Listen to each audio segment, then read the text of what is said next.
Yo, what's up, everybody? Good day to you all, ladies and gents. Welcome back to Matrix Investing, the #1 YouTube channel that is dedicated towards giving you education based on investing in capital markets. Now, in this video, we're going to look at one of the financial metrics used in analyzing companies, the earnings per share. Now, if this is the very first time you're watching our videos, we advise you to check out our previous videos so that you can have a better understanding of what exactly we're teaching. If you also find this video helpful, please like this video, subscribe to our channel if you haven't, and hit that notification bell so that YouTube gets to notify you each time we get to upload videos into the platform. Now, with that said, everybody, let's get down to business. So what is the earnings per share?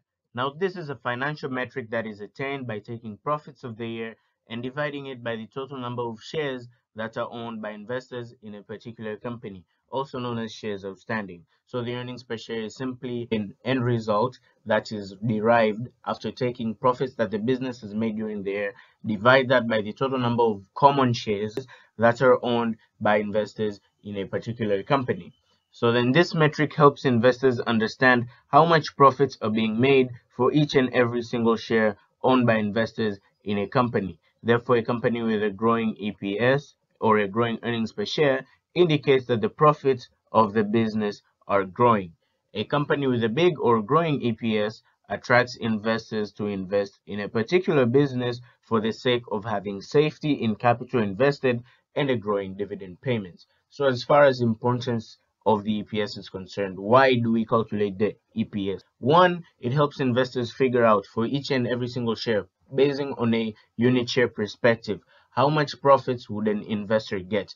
You know that an investor buys shares per unit. There's the share price. So then checking out the share price, what an investor has invested as capital versus what an investor is earning as profits from each unit of shares. So then it helps investors realize how much profits they could be able to yield from each and every single share owned by the business. Now, a company with a growing EPS or a company with a larger EPS tends to attract investors to invest towards that particular business. Why? Because they feel that the capital they will invest into this type of business will provide greater returns. The profits that this business is making versus the capital that these investors have invested, the difference or the impact there is quite more reasonable. It makes much more sense.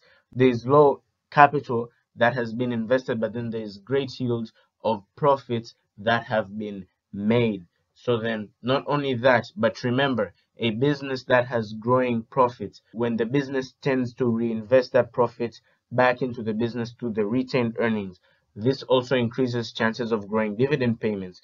Why? If the company has got more to pull out as profits, then there is a greater chance that the business will have more to give out as dividends. So growing profits does imply a more likely chance that there's going to be growing dividend payments. So investors that see growing or large EPS, they will click and be like, aha. So then there's also a chance of benefiting from growing dividend payments as well. However, in the case that a business does incur loss, such scenarios do exist. The loss is divided into the total number of shares available to get the loss per share. A business with a loss per share doesn't fall for qualified businesses to invest in. Remember the video How to Filter Stocks, where we talked about the qualities that good businesses should have. One of them being that that business should have recorded profits within a 10-year time span. Not only that, but it should have shown a reasonable degree of growth during that 10-year time span. So basically, when the loss per share simply implies that this business has made a loss and therefore it doesn't qualify to meet our needs of a good business, therefore should just walk off this sort of investment. So then checking out the types of EPS or the types of earnings per share based on ownership of shares. There are two main types of EPS. There is the basic EPS and there is the diluted EPS. So starting off with the basic EPS. This is a type of earnings per share that does not consider additional shares that have been issued by the company, such as stock warrants and stock options. As a result, the EPS that is recorded will be large due to there being less shares available for dividing over profits.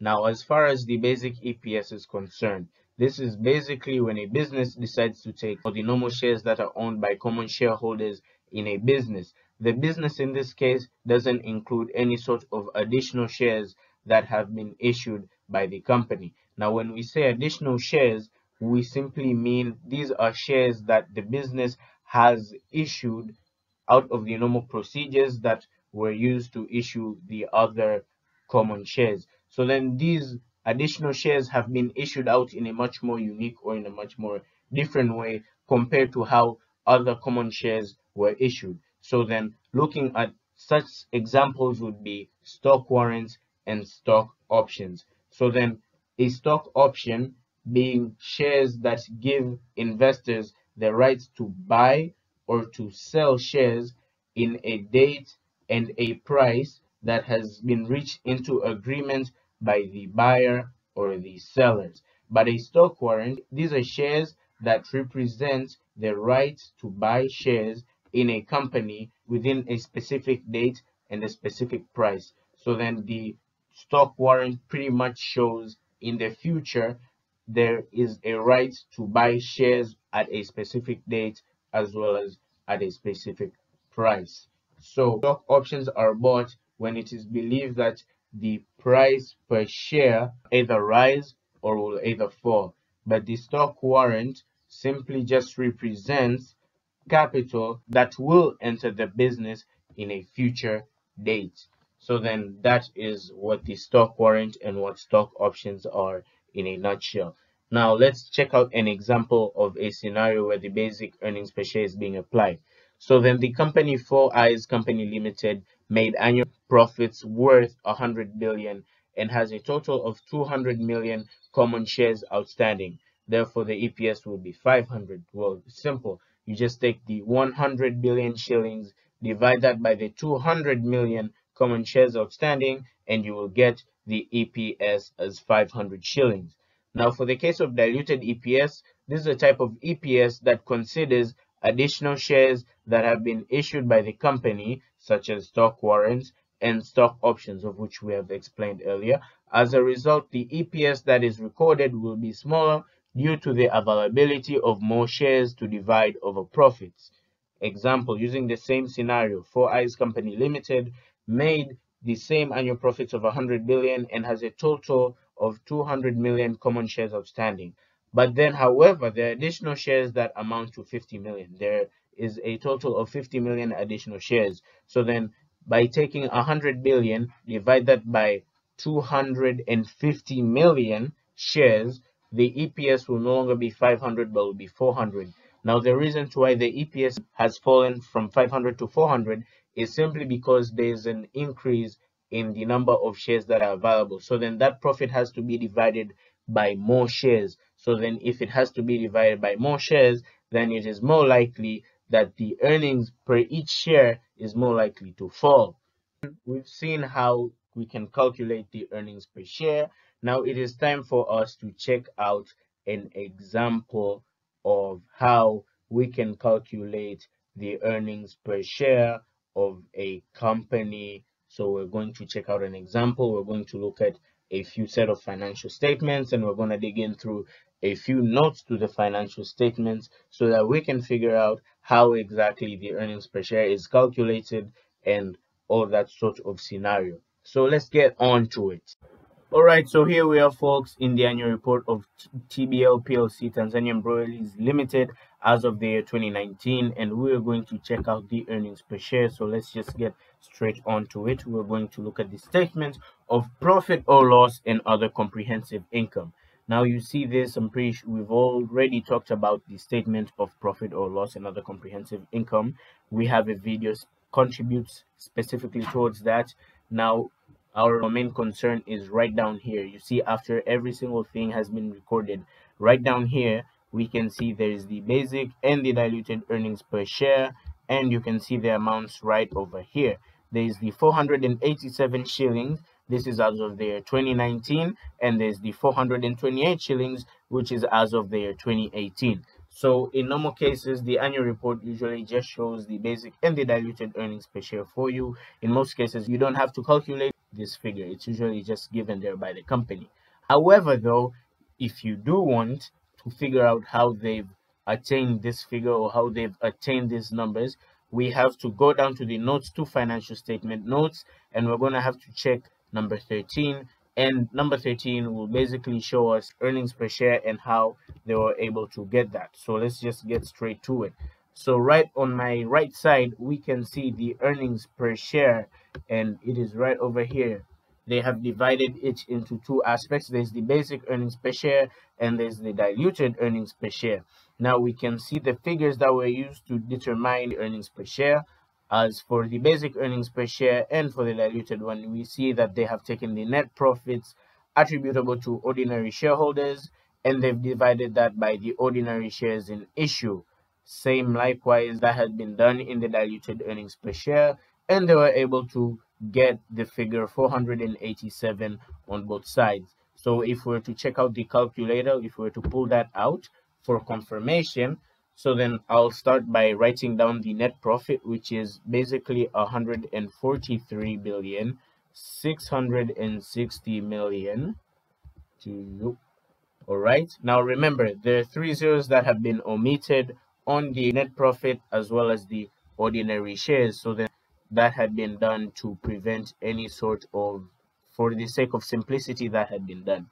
So then we're going to divide this figure by 295,000. That is 295 million.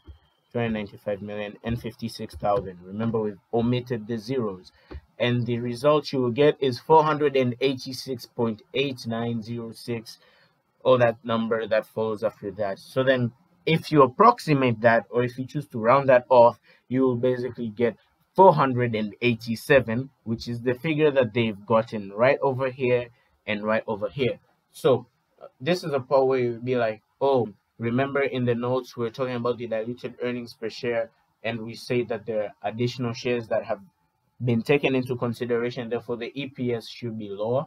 Now, as far as the TBL company is concerned, it looks like there hasn't been any sort of additional shares, such as share options, stock options, or stock warrants. So then if no additional shares have been issued, the company will just do the same thing it's done with the basic earnings per share, and will get the same figure it has gotten, just like what has happened in the basic earnings per share. So with that said, I hope you have understood the concept of the earnings per share.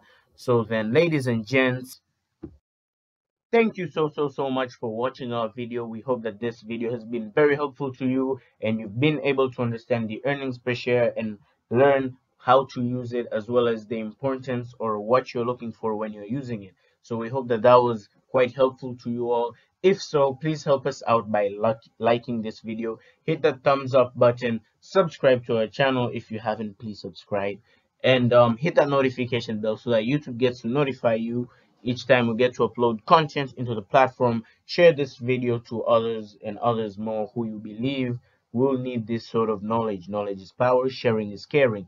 But then if you're also on other social media platforms such as Instagram, Facebook, Twitter, you can check us out there in our page called Matrix Investing. So then we post content on a day-to-day basis regarding investing in capital markets in context to the ones in Tanzania. So we believe that if you check out our social media channels or social media pages, you should be able to get new content or new info regarding that of capital markets in Tanzania. So then, ladies and gents, thank you so much and have a nice day.